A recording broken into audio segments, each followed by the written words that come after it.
Bonjour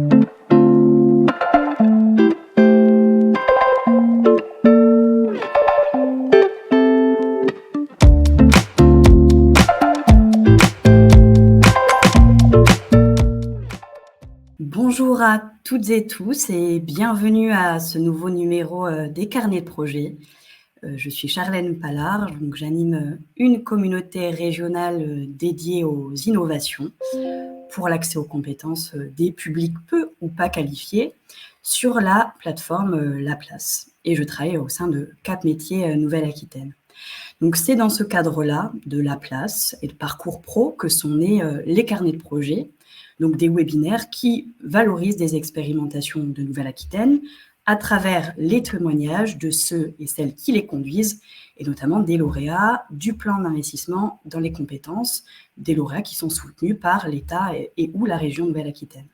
Donc, ces webinaires leur donnent la parole pendant 1 heure autour de thématiques qui montrent la diversité et la complémentarité des approches en matière de repérage, d'accompagnement vers et dans l'emploi, de formation. Puis nous espérons que ces webinaires vous permettront de découvrir de nouvelles pratiques et puis bien sûr de vous en inspirer. Donc notre discussion d'aujourd'hui va tourner autour des leviers pédagogiques innovants que sont entre autres le sport, la danse et le théâtre pour favoriser le développement de soft skills. Alors déjà, pourquoi s'intéresser à ce thème?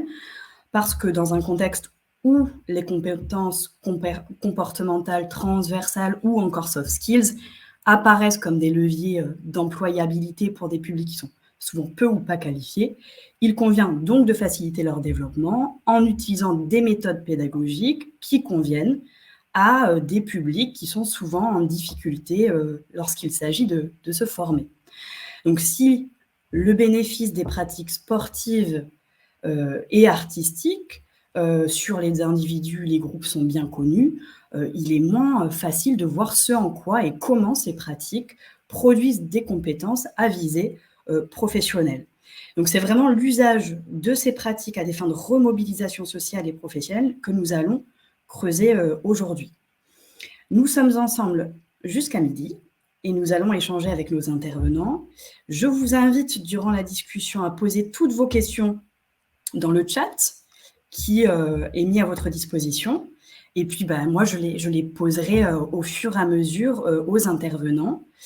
Je vous rappelle que ce webinaire sera enregistré, que vous pourrez le revoir et le partager sur la chaîne YouTube Cap Métiers et puis sur la communauté La Place Nouvelle-Aquitaine. Donc, bien sûr, nous associerons à la vidéo des ressources utiles comme de la documentation sur les projets qui seront représentés aujourd'hui. Et puis, bien sûr, n'hésitez pas du coup à interagir avec nous. Je vais vous présenter rapidement maintenant les 3 invités du jour. Donc, ils portent des expérimentations en Corrèze et puis également sur le territoire girondin pour 2 d'entre eux. Ils ont accepté de partager leur expérience de projet et puis leurs pratiques de remobilisation. Nous sommes en compagnie d'Hugo Lanvert, qui est directeur de Sport Emploi, l'association Sport Emploi. Bonjour. Nous sommes en compagnie de Séverine Longeon et Johan Roch, de la Régie de territoire de l'agglomération de Brive. Bonjour. Et puis de Clément Lapère, bonjour, qui est conseiller technique national au sein de la Drages Nouvelle-Aquitaine. Bonjour à tous. Bonjour à tout le monde. Alors déjà, on va commencer par ce qui est la petite question un peu coutumière du début de ces carnets de projets, à savoir, je vais vous demander de présenter vos dispositifs d'une façon assez concise, puisque du coup, voilà, on va essayer de tenir le délai timing de 3 minutes par projet. Commençons par Hugo, pourquoi pas? Allez, je vais essayer d'être assez concis. Donc, je vais vous parler d'un programme qui s'appelle Sport Impact et Mobisport, qui est vraiment en lien avec le sujet dont on parle aujourd'hui, et en particulier Mobisport, qui est donc un dispositif de remobilisation. Voilà. C'est un dispositif qui est assez court, qui dure 1 mois, au cours duquel on reçoit les publics au sein de nos locaux. Et l'idée, c'est de les accompagner et de constituer un tremplin vers une insertion durable. Voilà, donc c'est créer une dynamique vers l'emploi, vers la formation, c'est essayer de travailler sur le développement de compétences pour construire un parcours professionnel, avec la particularité, du coup, qu'on utilise un support qui est le sport. Voilà, donc on utilise le sport comme levier pédagogique.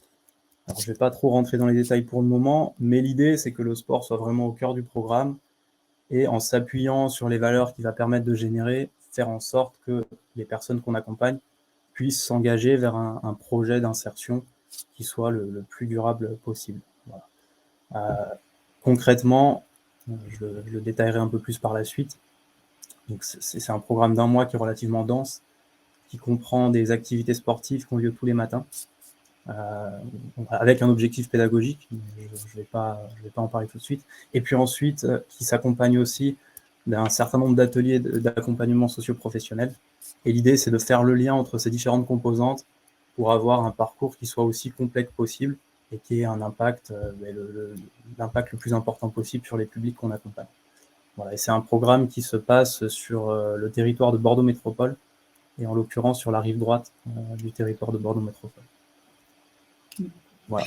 Merci Hugo. On rentrera un peu plus effectivement dans les détails de comment est-ce que ces ateliers sont mis en place tout à l'heure. Clément, est-ce que tu souhaites poursuivre? Oui, merci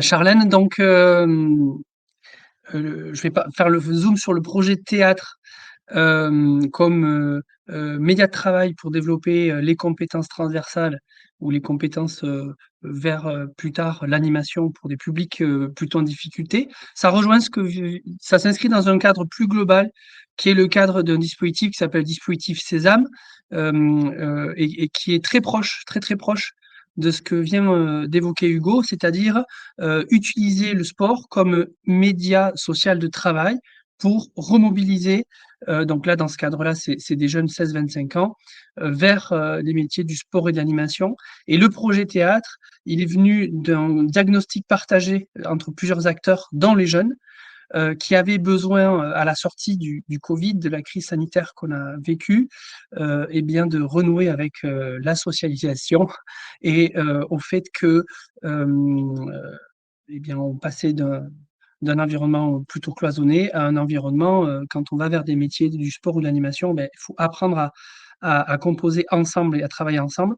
Et dans ce contexte-là, dans ce diagnostic-là, le théâtre nous est apparu comme un levier intéressant pour remobiliser les jeunes, mais aussi les aguerrir vers des métiers plus tard de l'animation en termes d'expertise professionnelle.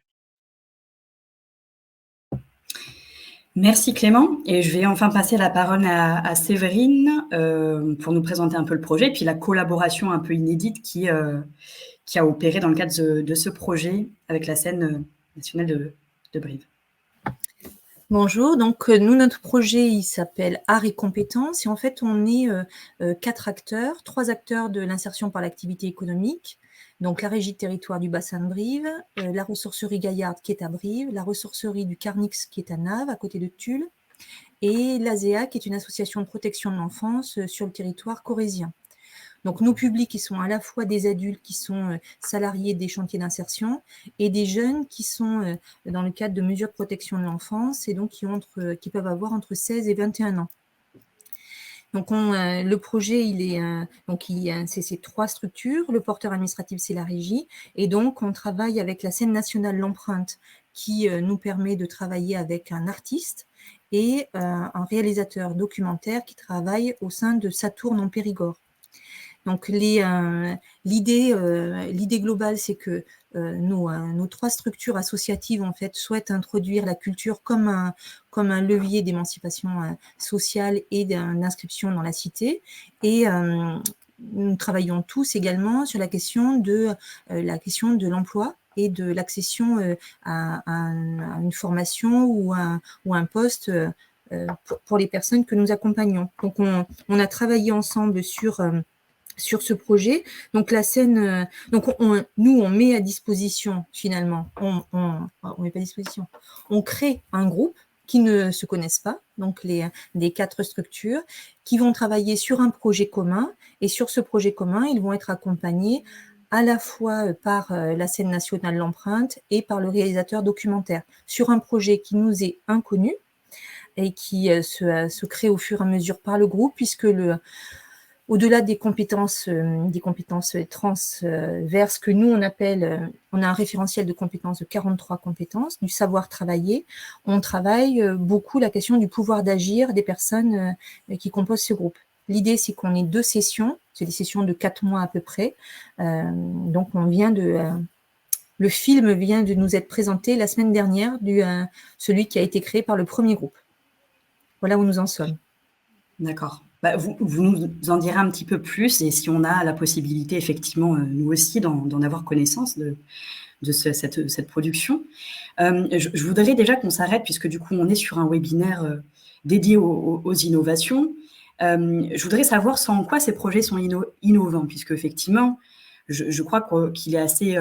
que c'est assez admis, par exemple, que le sport soit un outil pédagogique qui permette à l'individu d'apprendre sur lui-même, sur ses potentialités, d'en apprendre aussi sur les autres. On est assez convaincus de tout ça. Et d'ailleurs, l'association Sport Emploi Hugo, c'est un peu l'objet de l'association, effectivement, d'utiliser le sport comme un vecteur d'impact social.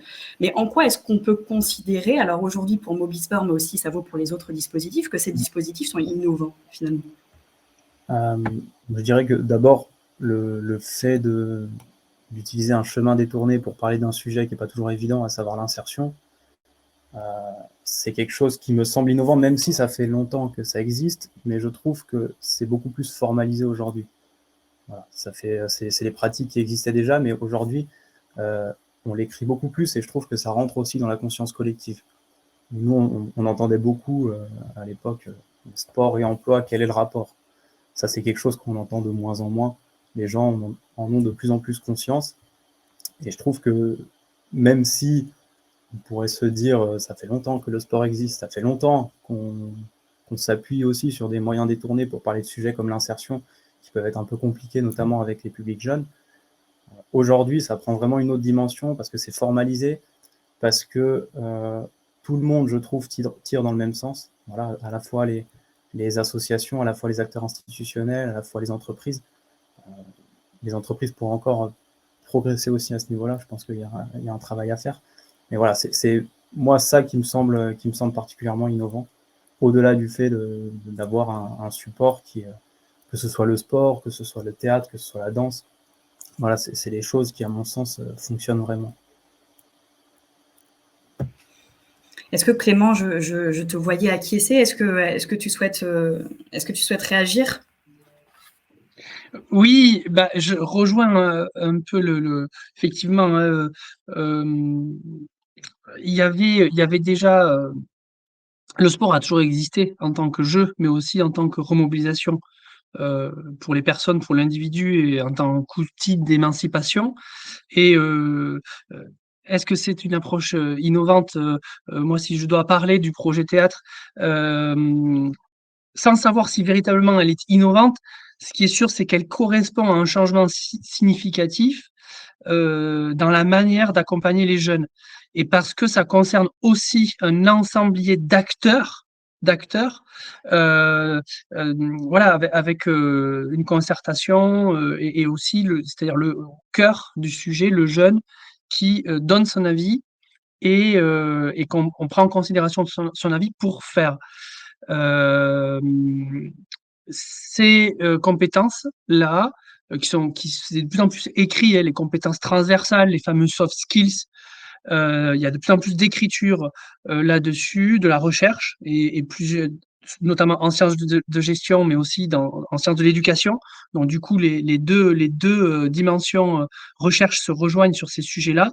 Et effectivement, les entreprises peinent, mais elles y arrivent petit à petit, à s'approprier la dimension des compétences transversales pour un sujet qui est l'activité par l'insertion économique. Merci. Alors, je vais revenir maintenant sur un sujet que tu as commencé à aborder, Séverine. Tu as amené l'idée que vous aviez développée au sein de la régie Brive, un référentiel de compétences. Est-ce que tu peux nous en dire plus sur le référentiel, en tout cas les compétences que vous mettez au travail dans le cadre du projet que vous développez, et puis comment est-ce que vous les travaillez concrètement, ces compétences-là? À la régie, en fait, on travaille depuis 3 ans sur un référentiel de compétences et on s'est mis d'accord avec les encadrants techniques et les ASP sur un référentiel qui comporte 43 compétences. On a des compétences, je vérifie. Donc on a des petites, on a conçu, c'est difficile. On a conçu un jeu de cartes de 43 compétences qui sont à la fois des compétences métiers, très peu, des compétences sociales, des métacompétences, des compétences générales et des compétences kinesthésiques. Et du coup, tous nos salariés sont accompagnés sur la base de ce référentiel. Pour le projet Art et compétences, on s'est mis d'accord sur une douzaine de compétences qui sont des métacompétences ou des compétences sociales, sur lesquelles, en fait, il va y avoir un accompagnement plus spécifique. Johan, qui est à mes côtés, en fait, lui, il accompagne les salariés à la fois dans leur espace de projet et à la fois dans leur espace d'emploi. Et les ASP ou les éducateurs spécialisés pour les autres structures. Et donc, à la fois, l'espace de art et compétences est un espace tiers dans lequel, en fait, on crée et on peut développer des compétences. Mais ces compétences, elles sont transférées dans l'espace emploi, mais quand on est hors du projet. En fait, le projet, lui, il n'est pas impacté par la question des compétences. On ne vient pas rigidifier le système, on vit une expérience. Et à travers cette expérience, du fait que Johan est à la fois à l'intérieur et à l'extérieur, il fait le lien avec les professionnels de l'accompagnement et avec les personnes elles-mêmes pour travailler cette question de la transférabilité. Le projet, en fait, il est du théâtre, ils ont fait surtout de la danse et de la réalisation documentaire au final, puisque c'est ce qui a été décidé par le groupe. Mais le projet, en fait, il est au-delà de ça, puisque le projet, il est l'espace tiers, mais ça se fait par la suite. La projection faisait partie du projet. Le bilan que nous allons faire jeudi matin fait partie du projet, puisque tout est organisé par le groupe. Donc, peut-être nous en dire un petit peu plus sur cette expérience même, et Johan, la façon dont ça se vit concrètement et ça s'organise concrètement. On a compris qu'il y avait, au bout du compte, on avait cette projection, la projection de ce film documentaire. Mais voilà, qu'est-ce qui s'est passé entre cette restitution-là et dans ce projet même-là, qui ont permis de travailler ces compétences? Alors du coup, comme on le disait tout à l'heure, c'est qu'on a travaillé avec 2 intervenants, dont un artiste de la scène nationale de l'empreinte, donc qui s'appelle Léonore Clary, qui était chorégraphe. Donc grâce à elle, les participants, ils ont pu en fait travailler tout ce qui peut être expression corporelle, gestuelle et posture, ce qui leur permet déjà après de pouvoir affronter le regard de la caméra, le regard de l'autre, et pouvoir développer déjà tout ça. Ensuite, avec le réalisateur, ils ont pu voir tout ce qui était côté technique déjà dans un premier temps, et après s'approprier l'objet, l'outil, pour pouvoir commencer l'écriture et après filmer les scènes qu'ils ont voulu présenter. Donc, ça s'est présenté sous une manière de 3 ateliers d'initiation de gestion corporelle avec l'artiste chorégraphe, 3 ateliers de gestion avec le réalisateur dans le sens de l'apprentissage de l'outil. Après, il y a eu des ateliers communs entre les 2 artistes pour pouvoir essayer de rallier le projet pour faire un lien. Et suite à ça, le tournage du film a réellement commencé. Donc là, les prises de vue et les heures de tournage et montage. Donc, ils avaient complètement le choix, les participants avaient le choix finalement de ce qu'il souhaitait mettre en valeur, en avant, dans le cadre de ce film documentaire. Il y avait cette liberté, en fait, d'initiative que vous avez conservée dans le cadre de ce projet. C'est bien ça? Et vous ne savez pas actuellement ce qui a été filmé. Vous Ah le savez si, maintenant parce que puisque... depuis la semaine dernière, quand même, le flou a été enlevé, puisque les organisateurs, à part Johan, le réalisateur documentaire, et les participants, nous ne savions pas ce qui allait être projeté, ce qui a été projeté la semaine dernière.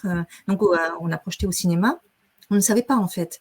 Et nous, ce qu'on avait pressenti, c'était que souvent nos publics, on les cantonne dans un rôle de bénéficiaires, d'usagers, de salariés en insertion, et qu'en fait, il fallait pouvoir développer un espace dans lequel ils pouvaient développer leur créativité. Parce que très souvent, on les ramène à la mission de l'établissement qui les accompagne.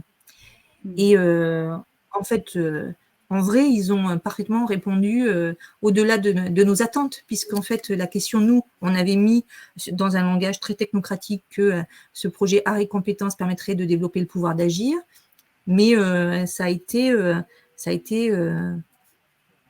pense, ça a répondu complètement au concept initial, sans qu'on ait donné de consigne. Il y avait une totale liberté.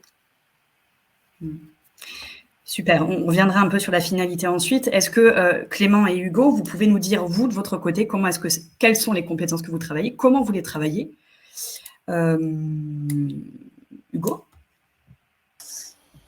Ouais, bon, déjà, c'est hyper chouette, je trouve, de pouvoir échanger sur la façon de travailler des autres. Donc, Clément, on se connaît un petit peu, on a déjà pu échanger, mais voilà, découvrir un peu ce que propose la régie de territoire, je trouve ça hyper intéressant. Nous, en ce qui nous concerne, forcément, c'est autour du sport, puisque dans le cadre du programme Mobisport, on propose des séances de sport quotidiennes. Donc, tous les jours, on va avoir une pratique différente. On a au sein de la structure plusieurs éducateurs sportifs, donc ce qui nous permet de proposer un panel de sport qui est relativement large. Ça va être du foot, on va faire du hand, du volley, du badminton, de la pelote basque, du hockey, de l'athlétisme. Voilà, on fait vraiment beaucoup de choses, avec la particularité évidemment que chaque jour, dans le cadre des séances de sport, on va mettre en avant une compétence.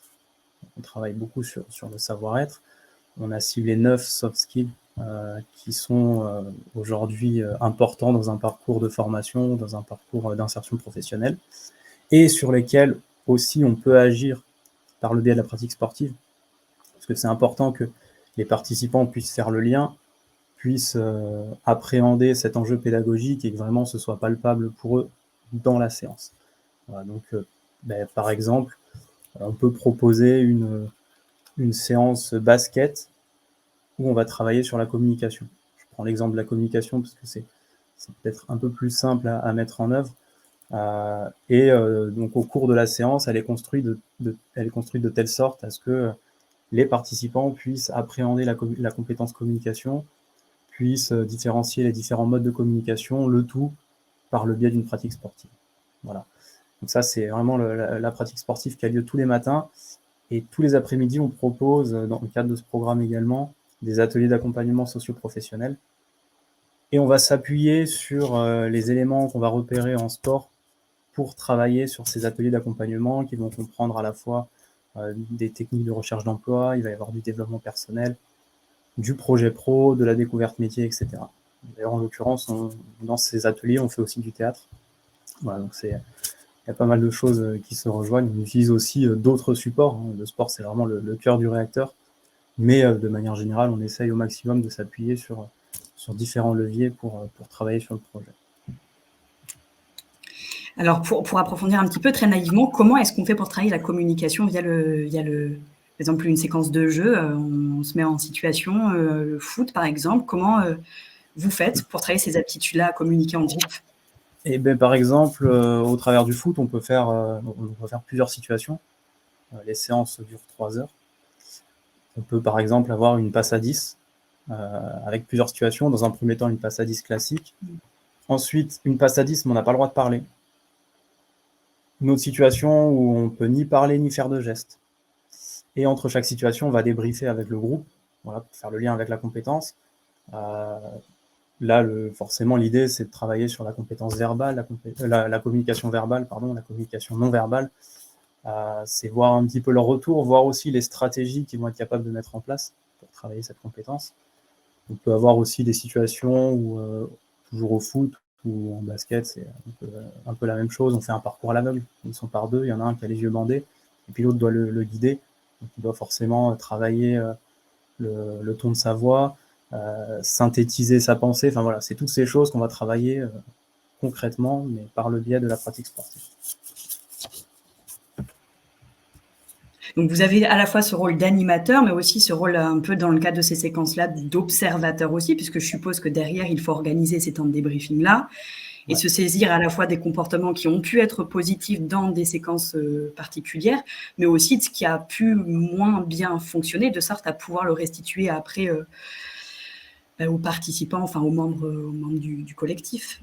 Complètement, et ça se fait pendant la séance et après. À la fin de la séance, on fait un débrief un peu plus global avec tout le groupe pour essayer de voir comment ils ont compris la compétence, est-ce que ça a été suffisamment palpable. Et donc, effectivement, nous, on a ce rôle observateur. C'est là où les compétences de l'équipe pédagogique sont importantes. On a ce rôle d'observateur et ça nous permet aussi, et ça c'est important, d'identifier des caractéristiques qu'on va travailler par ailleurs dans le cadre, par exemple, d'un atelier entretien professionnel ou dans le cadre d'un atelier CV. Parce que le sport, ça permet de voir des choses qu'on ne voit pas forcément par ailleurs. Et ça, c'est vraiment des choses sur lesquelles on est vigilant. On peut avoir, par exemple, un jeune qui semble, a priori, assez renfermé, et puis dans le cadre de la pratique sportive, il va s'ouvrir, on va identifier des choses, on va avoir un côté leader, on va avoir une capacité à générer de l'intelligence collective, à faire attention à ses camarades. Et ça, c'est des choses sur lesquelles nous, derrière, on va pointer, on va lui dire, voilà, ce que tu as montré ce matin dans le cadre de la pratique sportive, c'est des choses qu'il faut que tu valorises auprès d'un employeur, il faut que tu le valorises dans ton parcours. Ça peut aussi faire le lien avec différents secteurs d'activité. Donc voilà, on a effectivement ce rôle d'observateur, que ce soit à l'intérieur de la séance pour parler vraiment de la compétence, et puis après pour faire le lien avec tout ce qui se passe à côté, et notamment l'accompagnement socio-professionnel. Merci Hugo. Clément, du coup, comme j'ai l'impression que les choses sont assez liées dans le cadre des projets, est-ce que tu peux nous en dire plus sur la façon dont toi tu fonctionnes via le média théâtre? Oui, alors je vais alors faire le lien avec les autres intervenants aussi. Je crois que notre dénominateur commun, c'est d'abord l'émergence d'une compétence et ensuite sa conscientisation. Je crois que ça, c'est très important. Vous avez aussi compris qu'on s'adressait à un public assez particulier qui partait de loin parfois, anciennement décrochés scolaires ou des jeunes en difficulté, les fameux NEET dont on peut parler, c'est-à-dire les jeunes très éloignés de la socle de formation et d'emploi. Mais je veux faire un focus très précis puisque c'est aussi l'exemple là qu'a donné Hugo suite à la question de Charles. Sur le projet théâtre, très concrètement, par exemple, les jeunes au démarrage, c'est travail autour de la confiance. Oui, mais alors concrètement, la compétence confiance en soi, c'est quoi?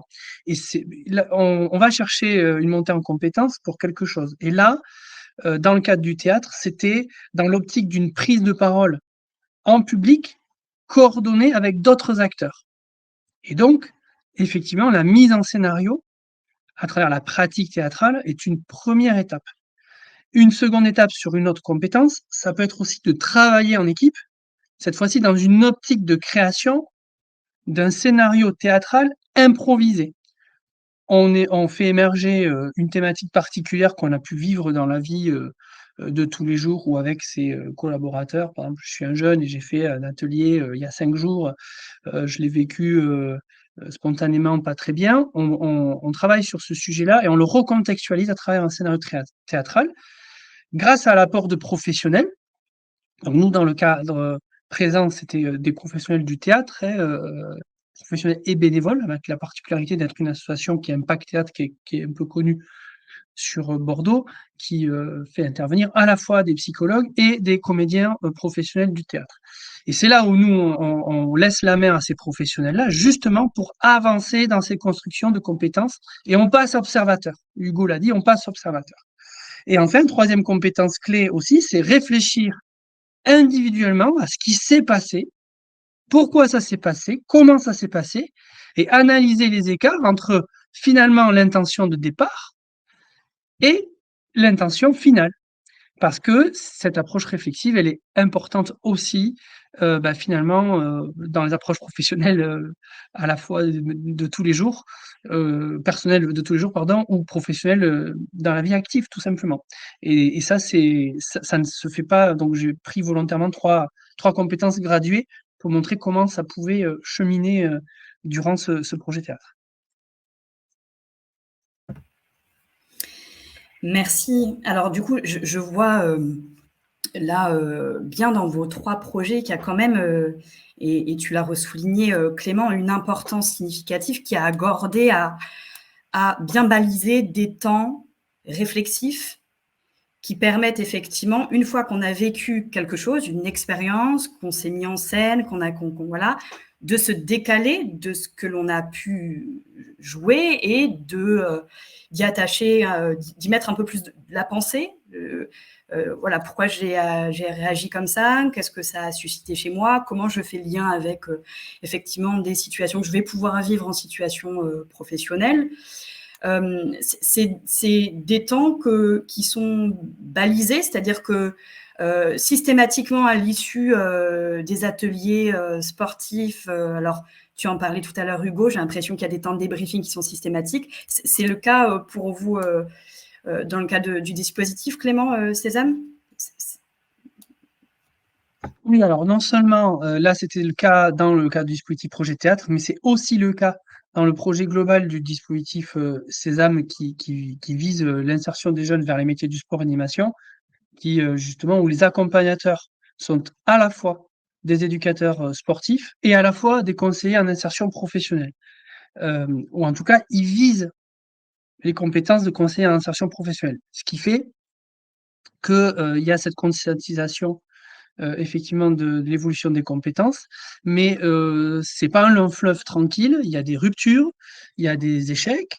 S'il y a des échecs, ça veut dire qu'il y a des apprentissages et l'important, c'est que le jeune, il maîtrise, sa capacité d'agir ou de poursuivre ou d'arrêter ce qu'il est en train de faire. C'est le principe du volontariat et la clé motivationnelle reste un élément des plus importants et déclencheurs effectivement pour la continuité.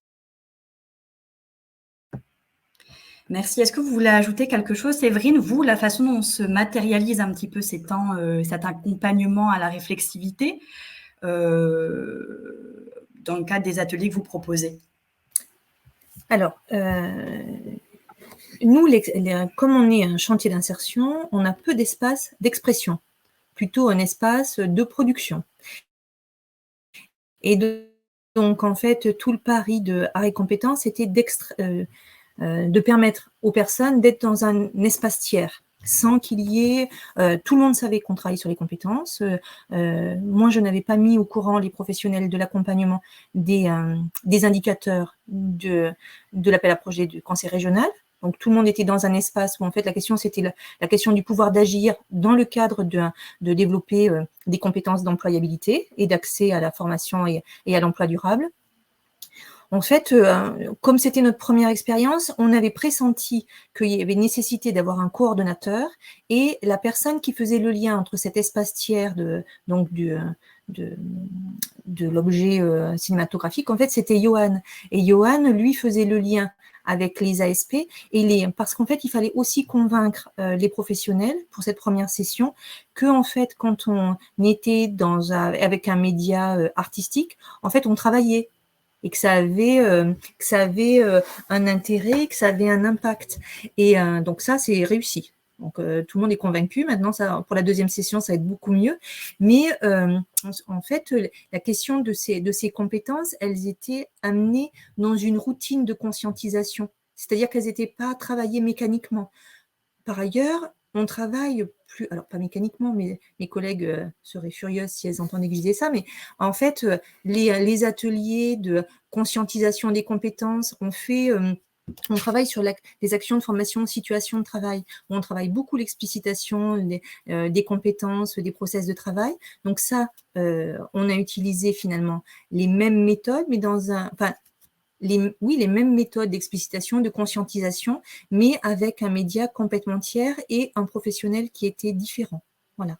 Et donc maintenant, les ASP ont pu se saisir avec Johan petit à petit de ce qui se passait, s'il y avait besoin de renforcer. Johan a été beaucoup la personne qui a rassuré les personnes, qui leur a permis de se dépasser.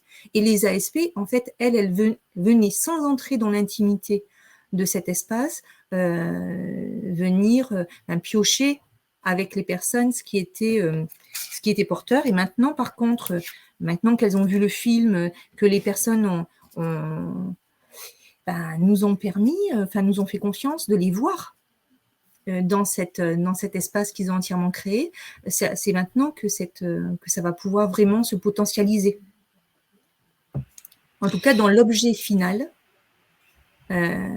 c'est évident, on pourrait faire le jeu des cartes de compétences. C'est évident. Si je peux rajouter quelque chose, en fait, c'est qu'on a essayé avec Léonore Clary, donc la chorégraphe, et Geoffroy Fort, donc c'était de leur mettre un climat de bienveillance pour leur permettre justement de pouvoir s'exprimer pleinement. Et donc, c'est là qu'on atteint vraiment le pouvoir d'agir pour moi, et pour eux aussi, j'ai l'impression, et le film, après, en fait ce résultat-là. Du coup, c'est là où on voit que les cartes de compétences ont pu être mis vraiment en action, réellement, concrètement, sans même avoir un temps réflexif forcément obligatoire derrière. Après, le temps réflexif, nous, on l'a pu se partager, puisque moi, j'ai eu quand même cette place, c'est vrai, assez intermédiaire, d'être participant au final avec eux et observateur de l'autre côté, et de faire un reporting au niveau de mes collègues pour qu'ils puissent justement faire leur évaluation, entre guillemets, du projet. La phase réflexive, en fait, on a prévu un temps jeudi matin, bilan et perspective du projet. Et donc, cette phase réflexive plus concrète, elle aura lieu jeudi matin en groupe.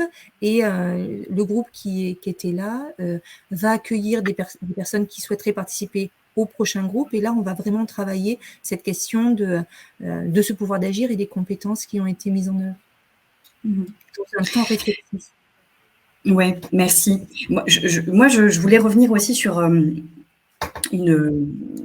tout cas, quand j'ai travaillé sur ce sujet-là, ce qui m'est venu, c'est que quand on est sur ce genre d'outils, de pratiques, on parle de la danse, du sport, théâtre, et on parle aussi de publics en difficulté parfois, ou en tout cas avec des parcours de rupture, et souvent qui éprouvent un certain manque de confiance. Alors je me dis, comment est-ce que on associe les deux? Comment est-ce qu'on permet à des jeunes ou moins jeunes d'ailleurs de s'ouvrir à ce type de pratiques artistiques, alors même qu'on peut être en difficulté à porter sa voix, se mettre en scène? Est-ce que c'était pas un pari un petit peu risqué? Et comment est-ce qu'on lève cette barrière peut-être psychologique d'accès à ce genre de pratiques? Clément, est-ce que tu peux nous en dire un petit peu plus? Oui, alors tout à l'heure je l'ai dit, effectivement ça se fait pas comme ça. Nous, par exemple, il a fallu quand même 4 bonnes séances pour tisser cette confiance et que les jeunes se retrouvent dans une situation favorable à pouvoir s'exprimer déjà, parce quand ils connaissent pas l'interlocuteur au départ, les regards testent les espaces de confiance. Mais par contre, par rapport à la question de la pratique, comment on renoue avec les apprentissages, hein, c'est un peu la question, Charlène, c'est ça. Moi, je retiens une citation très simple, hein, c'est « Raconte-moi et j'oublierai, montre-moi, je me souviendrai, et laisse-moi faire et je comprendrai ». Donc Confucius, que tout le monde connaît bien en général, et le laisse-moi faire et comprendrai, c'est ça qui, moi, voilà, fait l'objet de toute mon attention, parce que à travers l'expression théâtrale, il y a effectivement le fait de se mouvoir, le corps bouge, et on renoue enfin, l'esprit et le corps se réconcilient aussi quelque part. Et donc les jeunes se réconcilient avec eux-mêmes aussi dans le fait de s'engager, quoi, la notion d'engagement. Et cette notion d'engagement, on la retrouve aussi évidemment à travers les activités physiques et sportives. C'est aussi pour ça que moi j'arrive à jongler très facilement avec l'art et l'atelier artistique et les activités physiques et sportives. Et après, deuxième point qui est important pour moi, c'est pour pouvoir se souvenir des choses, l'émotion est importante. Elle doit alimenter notre mémoire parce qu'elle fait partie aussi des conditions pour apprendre et pour progresser. Et on a parlé des publics en rupture tout à l'heure. Je ne suis pas certain, effectivement, que quand on est assis face à un enseignant à 36 par classe et qu'on fait ça 8 heures par jour, on ait l'ascenseur émotionnel qui est fonctionné. Et donc, il faut aussi pouvoir réactiver des ascenseurs émotionnels.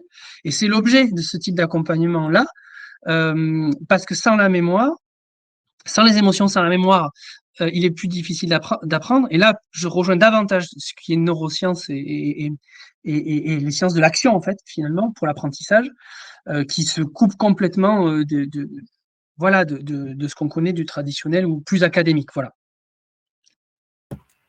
Séverine, tu voulais Oui, réagir. sur le projet, en fait, la question, c'était de laisser une trace de l'émotion.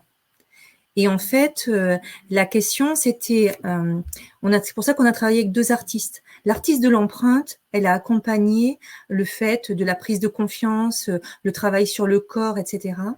Mais Geoffroy Faure, qui était réalisateur documentaire, c'est la question de la trace. Et en fait, le film est la trace du parcours complet de ce groupe. Et donc, le choix qu'ils ont fait du film, du contenu du film, n'est que l'ascenseur émotionnel et la trace de leur parcours, comme s'ils déposaient leur bagage quelque part, dans le cadre de leur parcours vers une autre chose. Et il y a des images assez moi qui m'ont beaucoup émue, c'est par exemple une dame, elle est en robe de mariée, donc toute blanche, vous savez, la robe de mariée, ça met toujours bien en valeur les personnes. Hein. Vous voyez, c'est assez graphique quand même. Et quand la robe de mariée tombe qui est blanche, le corps est habillé en noir, moulant, avec les traces de toute la vie de la personne. Et du coup, en fait, c'est ça qu'ils ont laissé. L'important, c'était de laisser la trace. Et j'avais demandé à ce que la projection soit photographiée. Et donc, en fait, il y avait une photographe qui était là le jour de la projection pour garder trace de ça, parce qu'effectivement, c'est ce jour-là qu'ils ont osé montrer. Et alors, j'étais très étonnée qu'il y ait autant de membres de leur famille dans la salle, et il y avait aussi des travailleurs sociaux. Et ça participe, en fait, de cette question-là. Et moi, je suis vraiment d'accord avec vous. En fait, très souvent, en fait, on ne laisse pas de traces. Et en plus, s'il y a une trace, c'est pas la question émotionnelle. Et c'est celle-ci qui permet en fait de lever les freins pour les apprentissages, puisqu'on a des publics qui ont tous été de près ou de loin par la migration ou par des parcours scolaires très chahutés, ou par il y a une jeune femme là, dans le film qui parle, c'est pas un parcours scolaire chahuté, c'est pas une situation de migration, mais c'est bien une situation de maltraitance. Et donc c'est toutes ces choses qui ont empêché les personnes de s'exprimer complètement. Et donc le film est la trace. Merci. Du coup, peut-être, on a commencé un petit peu à en parler, d'aborder la question des effets de ces pratiques-là sur les publics, mais pas que sur les publics d'ailleurs. Est-ce que, du coup, ce type d'expérimentation permettre de changer finalement, de faire évoluer les pratiques d'accompagnement, de formation est-ce que vous ressentez qu'il y a des mouvements en la matière? Est-ce que les choses bougent? Voilà, est-ce que vous pouvez nous illustrer tout ça? Et je crois que Séverine, vous aviez aussi une illustration aussi d'une progression, en tout cas d'une transformation physique d'un participant métamorphosé par le projet. Donc voilà, je vous propose d'aborder cette question-là. On a un jeune homme, je pense qu'il est passé à côté de tous les dispositifs de prévention possibles, de MT-dents à la protection de l'enfance. Et en fait, c'était un monsieur, un jeune homme, donc en fait, on l'habillait au début. On lui mettait ses EPI. Il n'arrivait pas à mettre ses EPI. C'est l'encadrant qui l'aidait à s'habiller. Et en fait, je lui ai fait faire une formation acteur prap avec une ergonome pour toute la question de la gestion de son corps, sur gestes et postures, etc. Et l'ergonome m'avait dit que ce jeune homme, il y avait un marquage corporel très très fort et en fait, il se tenait pas droit, ce garçon. Il est mince, grand, et il se tenait pas droit. Donc, il avait perdu 10 cm de son potentiel. Et en fait, le travail avec la chorégraphe, donc elle est danseuse. Elle s'occupe de trouver des positions antalgiques, elle s'occupe de valoriser la personne, et ce garçon, il s'est redressé. Et ça, c'était quand même très, très, très fort pour lui. Alors, il est déguisé en licorne dans le film, comme ça on n'a pas accès complètement à lui, mais quand même. Hein. Et j'ai un autre exemple, et ça, je n'avais pas anticipé quand on avait préparé. En fait, on a une ASP qui a été très en difficulté pour accompagner un monsieur. Très, très en difficulté. Elle disait qu'il était très distant, très certainement qu'il avait des côtés un peu tordus, etc., etc. C'était très difficile. Elle a demandé à ce qu'il soit accompagné par une de ses collègues. Et dans le film, il explique pourquoi lui, il génère une distance aux autres. Et c'est expliqué très simplement. C'est pas du tout attaquant. Il décrit qui il est et comment il voit le monde. Et en fait, à la fin de la séance, l'ASP est allée le voir. Celle qui ne voulait plus l'accompagner, elle a passé un grand moment de discussion avec lui. Et en fait, c'était tout à fait possible de le réinvestir dans quelque chose de positif, en fait. Et moi, j'ai trouvé ça, c'était très chouette. Parce que vraiment, la personne, elle était juste authentique. Et du coup, elle a permis à l'autre d'accéder. Il y a vraiment des gros changements qui ont été opérés. Merci Séverine. Est-ce que Hugo, tu veux réagir, et puis Clément? Oui. Ben, c'est pour reprendre la question, effectivement, l'objectif, c'est qu'il y ait un impact. Voilà, c'est aussi comment on peut le mesurer, quel comportement on va voir évoluer. Bon, moi, je suis convaincu, forcément, je trouve qu'il y a un impact qui est assez énorme, que le sport joue un rôle qui est hyper intéressant là-dedans. Ça se traduit par tout un tas d'évolutions, en sachant que les publics qu'on accompagne sont très variés, avec des problématiques diverses. On en a qui vont plutôt avoir besoin d'un petit coup de boost pour s'engager définitivement dans un projet pérenne. On en a d'autres qui partent de beaucoup plus loin, qui sont isolés, qui n'ont rien fait depuis plusieurs années, qui ont beaucoup de mal dans leurs interactions sociales. Et c'est à ces différents niveaux qu'on va voir des évolutions, je trouve, qui sont incroyables, avec des gens qui prennent confiance, qui s'ouvrent. On a des évolutions aussi notables sur la posture. Nous, on travaille beaucoup avec les jeunes. On a pas mal de jeunes un peu en difficulté à ce niveau-là, qui ont eu des parcours de vie qui peuvent être très compliqués. Et de voir à la fin du mois, un mois c'est court, hein, on change pas une vie en un mois, pour autant on voit des évolutions qui sont assez incroyables dans les interactions avec les autres, dans la façon de communiquer, dans la façon de se tenir. Nous, on l'évalue, alors on a des outils d'évaluation, notamment on est organisme de formation, donc dans le cadre de Calliope, on a développé plein d'outils. Mais au-delà de ça, je trouve que le plus intéressant, c'est la façon dont on les voit évoluer dans les différents ateliers qu'on propose. Et pour ça, je reprends souvent l'exemple de l'entretien, parce qu'on fait plusieurs simulations d'entretien tout au long du parcours, et on voit des évolutions qui sont juste incroyables dans la posture, dans la façon de s'adapter à différentes situations, dans la façon de s'ouvrir, de faire confiance, dans le respect des règles, le cadre, le comportement. Voilà, c'est toutes ces petites choses, je trouve, qui sont très intéressantes, et tout ce qui ne s'écrit pas forcément. Voilà, c'est aussi la particularité de nos supports, c'est que quand on fait un cours de FLE, par exemple, on va voir la progression et on peut très facilement l'évaluer. Là, c'est beaucoup de savoir-être, donc c'est des choses qui sont pas forcément qui s'évaluent de façon différente. C'est beaucoup dans l'impression générale, et quelque part, un parcours réussi, c'est quand on a quelqu'un qui, par exemple, n'a pas travaillé depuis plusieurs années et qui ensuite réintègre un parcours de formation en sachant tous les freins qu'il a fallu lever pour en arriver là. Voilà. Et nous, se dire qu'on a pu avoir un impact là-dessus, c'est quand même gratifiant. Clément ? Oui, alors, là, on parle des impacts surtout, usagers, personnes, mais du coup, moi, je veux être complémentaire en parlant aussi de l'impact sur les professionnels, en fait. Finalement, nous, ce projet théâtre, ça a été un peu aussi le miroir de l'accompagnement Sésame, même si c'était pour une toute petite cohorte, hein. Là, il y avait que 6 jeunes qui étaient concernés sur un volume de 160, donc c'était tout petit. Donc scientifiquement pas forcément significatif, mais en tout cas, ça donne des traces. Par exemple, ça a fait le miroir sur toute la difficulté qu'on a dans le cadre d'un accompagnement avec une multiplicité d'acteurs, les missions locales, et cetera, accompagnateurs, conseils d'insertion professionnelle. Il y en a une multi, peut-être parfois même trop, sans doute.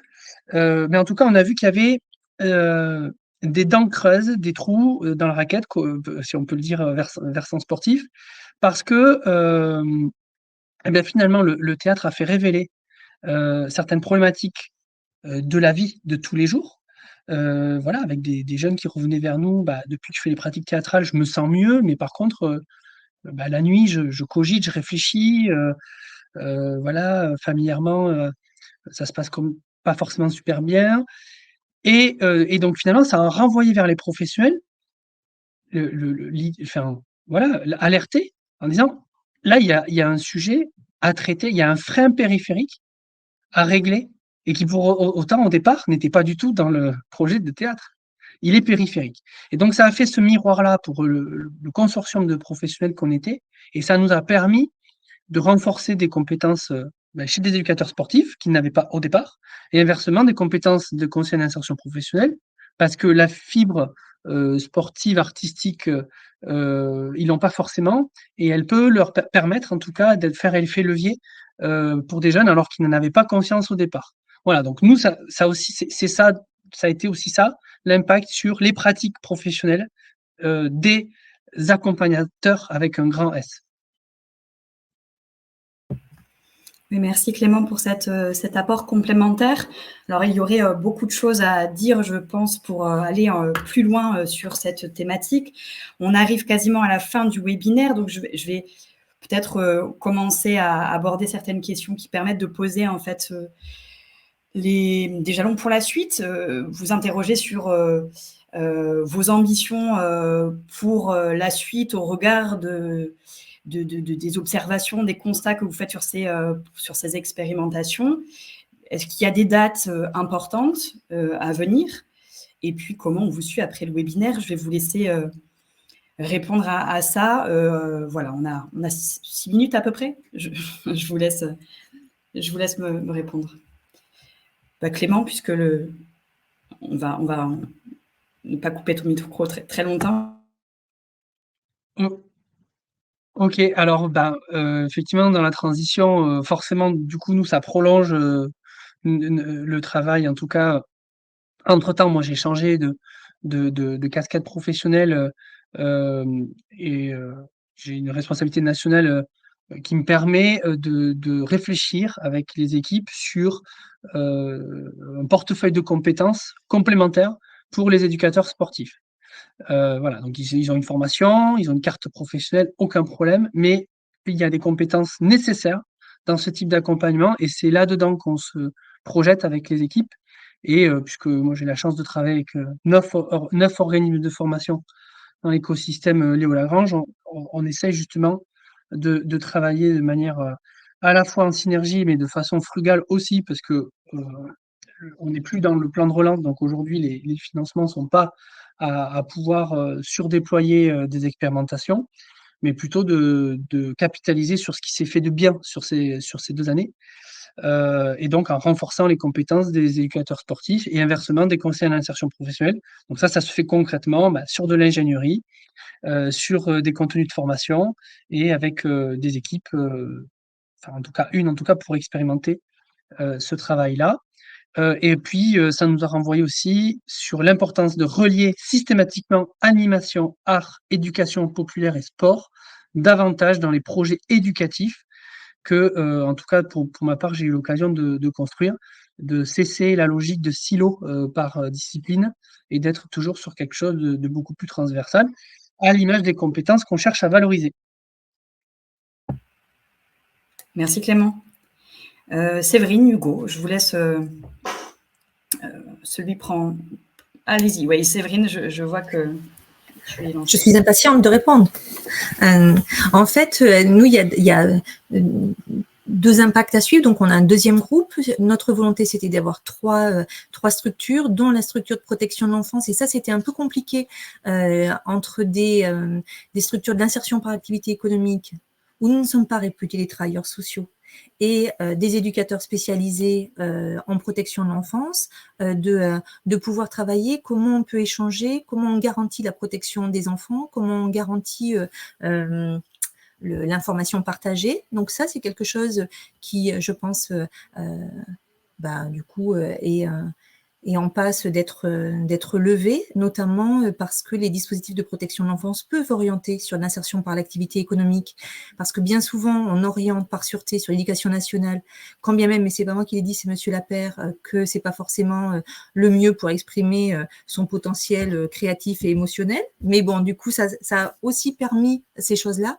Et puis, à la régie, on a embauché Johan il y a 1 an sur un poste de médiateur emploi et culture.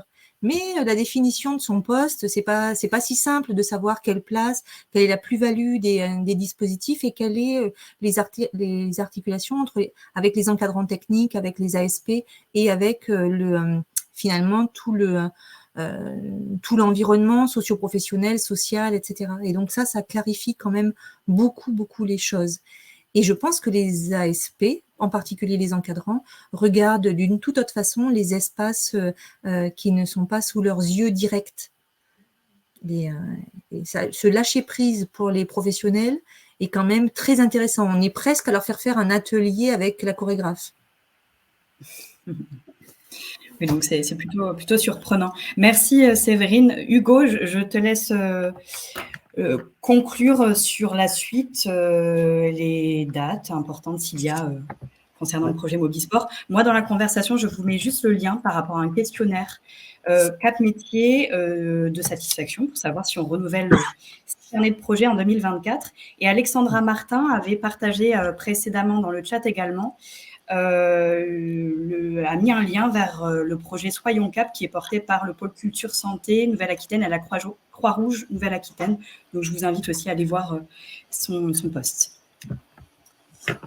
Nous concernant le projet Mobisport, donc c'est Sport Impact et Mobisport, j'en ai peu parlé, mais nos différents programmes, ils s'accompagnent d'une présence forte sur le territoire, en l'occurrence sur Bordeaux rive droite et même un peu au-delà.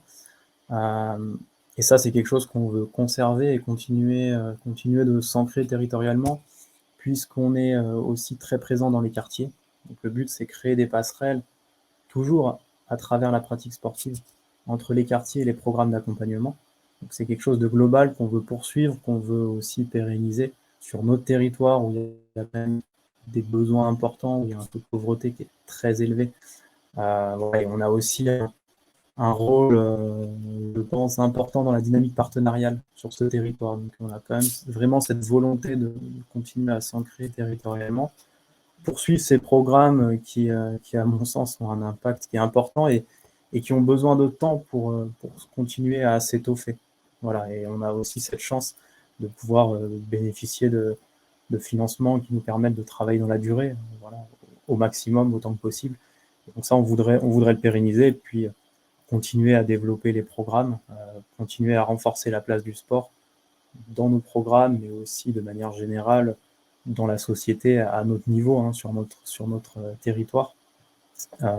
Et puis continuer à participer à la création de ce réseau partenarial, que ce soit les associations. On est aussi dans beaucoup de projets de consortium où on travaille avec notamment des structures de théâtre, de textile. Voilà, on essaye aussi de mélanger les médias et d'imbriquer là-dedans les entreprises, les centres de formation, voilà, toutes les structures qui participent à l'écosystème. Donc je dirais que c'est un peu ça les objectifs. Et puis des dates. Nous, à la fin de chaque programme Mobisport, on fait une journée un peu plus festive. Voilà, souvent dans un parc, on va faire une course d'orientation, des choses comme ça. Donc, la prochaine est le 7 juillet. Voilà, s'il y a des personnes intéressées, il faut me contacter. Alors, j'y serai pas, malheureusement, mais mais l'équipe sera présente. Et puis, pour nous suivre, on a un site internet et un compte Instagram qu'on alimente autant que possible.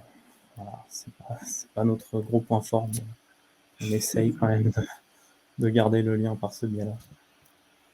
Bon, en tout cas, vous me transmettrez, les intervenants, toutes ces informations concernant vos sites internet, les descriptifs plaquettes de vos projets, si éventuellement vous avez des dates sur des événements particuliers. Tout ça, ce sera accessible sur la place Nouvelle-Aquitaine et on mettra cette documentation avec le replay du webinaire du jour que les participants recevront, que j'enverrai aux participants à l'issue de celui-ci. Merci à toutes et tous pour votre participation. Il est midi, bravo à nous avons tenu le timing. C'était très intéressant, très enrichissant. Je vous propose de continuer sur la place Nouvelle-Aquitaine à échanger. Et puis, quant aux participants, je vous dis à très vite pour le prochain numéro des carnets de projet. Ce sera en septembre.